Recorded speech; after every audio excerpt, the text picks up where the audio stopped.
अस्सलाम वालेकुम पाकिस्तान और न्यूज़ से मैं हूं रिया चौधरी। बुलेटिन में शामिल करते हैं आज की कुछ इलाकाई खबरें। नदीम की रिपोर्ट के मुताबिक आर्मी चीफ की कोशिशों से पाकिस्तान की मौशी हालत अस्कर अली मुबारक। एक बार फिर ये बहस शुरू हुआ है कि अगला आर्मी चीफ कौन होगा। ये एक इंतहाई गैर माकूल बहस है कि अगला आर्मी चीफ कौन होगा। इसके अलावा बहुत से कौमी मसाइल हैं, उनमें मौशी मसाइल सबसे अहम मसला है।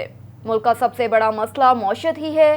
हम मालियाती बद इंतज़ामियों की वजह से मुश्किल मौशी सूरत हाल से गुजर रहे हैं। मुश्किल वक्त में कोई भी अकेले कामयाब नहीं हो सकता जब तक पूरी कौम इकट्ठे मुत्तहिद ना हो। ये एक कौम बनने का वक्त है। माजी करीब में ऐसे मिसालें मौजूद हैं जब दीगर ममालिक ने भी ऐसे ही चैलेंजेस का मुश्किल फैसले और उसका सामना किया, वो कामयाबी से लेकर बाहर निकले। इस ज़मन में हम सबको अपनी जिम्मेदारियां अदा करने की ज़रूरत है ताकि ये मुश्किल इक़दामात कामयाब हों। माजी में हम मुश्किल फ़ैसले लेने से घबराते हैं।